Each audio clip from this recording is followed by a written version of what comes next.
जय हिंद। Welcome back to our channel E mind. इस वीडियो में मैं बताने वाला हूं आपको सूडान में चल रहे महायुद्ध के बारे में। यदि आप यूपीएससी बीपीएससी प्रीलिम्स की तैयारी कर रहे हैं या किसी भी कंपटीशन एग्जाम की तैयारी कर रहे हैं तो उसके लिए भी ये वीडियो काफ़ी महत्वपूर्ण होने वाला है। इस वीडियो को टिल एंड तक देखें। आपको न्यू जनरल स्टडी के साथ साथ आपके किसी भी कंपटीशन एग्जाम्स के लिए ये काफ़ी बेहतरीन होने वाला है। तो इस वीडियो को मैं पार्टीशन किया हूँ कुछ हिस्सों में। सबसे पहले मैं बताऊँगा इंट्रोडक्शन सूडान के बारे में। दूसरे हिस्से में बताऊंगा सूडान में हो रही इस संघर्ष की मौजूदा स्थिति के बारे में तथा रिसेंटली सूडान में जो संघर्ष जारी है उसके क्या कारण है, मुख्य कारणों के बारे में तथा इस संघर्ष का क्या निष्कर्ष निकलेगा, इसका क्या प्रभाव पड़ेगा सूडान के ऊपर, उसके बारे में। और लास्ट में मैं कंक्लूजन के बारे में डिस्कस करेंगे। और at the end of this video I will ask you a question that will be based on this video. यदि आप वीडियो के अंत तक देखेंगे तो उस क्वेश्चन का आंसर आप आसानी से दे सकेंगे इस कमेंट बॉक्स में, राइट।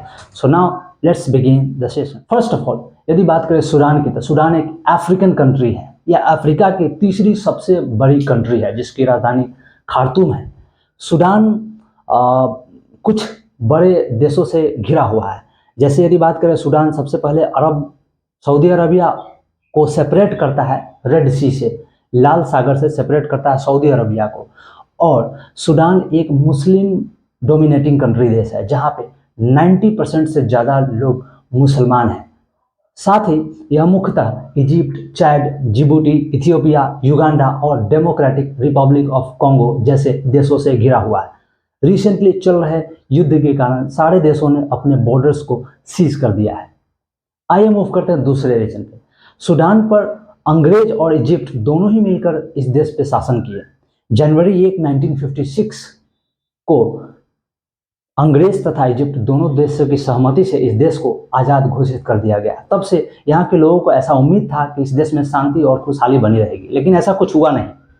1956 के बाद यहाँ पे तख्ता पलट, देश में अस्थिरता हमेशा बनी रही और यहाँ पे तख्ता पलट, प्रोटेस्टर्स और युद्ध जैसे माहौल हमेशा बने ही रहे। बट रिसेंटली जो युद्ध चल रहा है वो बहुत ही खतरनाक है। तो दोस्तों यदि बात करें सूडान में हो रहे संघर्ष की मौजूदा स्थिति के बारे में तो सूडान में आर्मी और पैरामिलिट्री फोर्स RSF, जिसे रैपिड सपोर्ट फोर्स के नाम से जाना जाता है, इन दोनों के बीच महायुद्ध चल रहा है। जो यदि बात करें तो इन दोनों के जो जनरल्स हैं, एक्चुअली में सूडान में दो बड़े जनरल्स के बीच में युद्ध चल रहा है जो कभी एक दूसरे के गहरे दोस्त हुआ करते थे। आर्मी चीफ अब्दुल फतेह अल बुरहान और RSF रैपिड सपोर्ट फोर्स के जो चीफ है MD हमदाम डगलो, इन दोनों के बीच में ये युद्ध चल रहा है।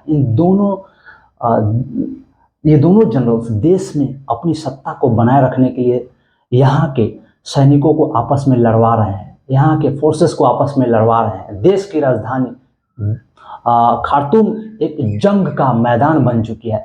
बहुत हवाई हमले, भारी बमबारी हो रही है और यहाँ पे लगभग 2000 से ज़्यादा लोगों की मौत हो चुकी है और हजारों लोग घायल हैं, जिनमें दूसरे देश के नागरिक भी शामिल हैं। दूसरे देश के सारे गवर्नमेंट यहाँ से अपने अपने लोगों को इवैक्यूएट करना शुरू कर चुके हैं तथा यहाँ की राजधानी खार्तूम से लोग इस राजधानी को छोड़ करके दूसरे जगह माइग्रेट हो रहे हैं और यह गृह युद्ध धीरे धीरे फैलता ही जा रहा है, जिसका प्रभाव नज़दीकी के बगल के क्षेत्रों पर भी देखने को मिल सकता है। Now let's talk about the reason. यदि बात करें यहाँ पे जो युद्ध हो रहा है इसके प्रमुख कारण क्या है तो जनवरी 1956 के बाद सूडान की आज़ादी के बाद से समय समय पर डेमोक्रेटिक कंट्री की मांग के लिए यहाँ पे प्रोटेस्ट होते रहे हैं। हालांकि प्रोटेस्टर्स को आर्मी के द्वारा दबाया और कुचला जा रहा है कंटिन्यू, ये पहला एक रीजन है। दूसरा सबसे बड़ा रीजन है integration of rapid support force RSF और आर्मी का। RSF रैपिड सपोर्ट फोर्स वहाँ की पैरामिलिट्री पुलिस है। जैसे अपने इंडिया में CAPF है, सेंट्रल आर्म्ड पुलिस फोर्स, उसी तरीके से RSF वहाँ की पैरामिलिट्री फोर्स है जिसे 2013 में प्रेसिडेंट उमर अल बशीर द्वारा गठित किया गया था। क्यों? क्योंकि उनके खिलाफ जो प्रोटेस्ट हो रहा था उसको रोकने के लिए इसका गठन किया गया था। RSF, right. लेकिन विगत कुछ वर्षों से आरएसएफ का डिप्लॉयमेंट ऐसे जगहों पे किया जा रहा है जहां पे सूडान में आर्मी को डिप्लॉय करना चाहिए था, आर्मी को भेजा जाना चाहिए था। इससे फर्क क्या पड़ रहा है, इससे आर्मी को ऐसा डर लग रहा है, ऐसा उसे रियलाइज हो रहा है कि हो सकता है आरएसएफ आगे चलकर आर्मी को, वहाँ की आर्मी को रिप्लेस न कर दे, या उनका डोमिनेटिंग पावर काफ़ी ज़्यादा हाई ना हो जाए, वहाँ की सत्ता को आरएसएफ अपने अंडर कंट्रोल में ना ले ले, इस बात का डर है। तो सबसे काफ़ी सारे प्रोटेस्ट और डिमांड के बाद वहाँ की आर्मी और आरएसएफ के इंटीग्रेशन की बात तो चल ही रही है, लेकिन सबसे बड़ी मुद्दा ये है कि जो इंटीग्रेशन होना है, जो वहाँ की अर्धसैनिक बल को आर्मी में जिसका विलय करना है, एकीकरण करना है, वो किसकी निगरानी में किया जाएगा और उसका अध्यक्ष कौन बनेगा, अल बुरहान और डगलो, ये सबसे बड़ा मुद्दा है वहाँ पे। 1993 से लेकर के 2019 तक सूडान का प्रेसिडेंट उमर अल बशीर रहे। 2019 में तख्त पलट के बाद आर्मी ने अपने अंडर कंट्रोल में वहाँ की सत्ता को ले लिया। फिर प्रोटेस्ट हाई हो गए और प्रोटेस्टर्स और आर्मी के बीच में अग्रीमेंट हुआ जिसमें कुछ वहाँ की सत्ता सिविलियंस को दे दी गई, लेकिन ये काफ़ी दिन तक चला नहीं और दोबारा से 2021 में आर्मी ने वहाँ की सत्ता को अपने हाथों में ले लिया और ऐसा आश्वासन दिया गया कि 2023 में फ्री इलेक्शन कराया जाएगा और जिसकी भी सरकार बनेगी उसे यहाँ की सत्ता को सौंप दिया जाएगा। लेकिन राजनीतिक और सत्ता एक ऐसी चीज़ है जिसने भगवान को भी नहीं छोड़ा, जिसने राम को जंगल में वनवास भेज दिया, भाइयों के बीच महाभारत करवा दिया, तो ये आदमी क्या चीज़ है। और इसका ही एक लाइव एग्जाम्पल सूडान में देखने को मिल रहा है। सूडान में भी कुछ ऐसा ही चल रहा है, वहाँ की आर्मी और आरएसएफ के बीच में यह महायुद्ध चल रहा है और दोनों ही जनरल्स एक दूसरे के खून के प्यासे हैं और वहाँ खून की नदियाँ बहाई जा रही है, राइट।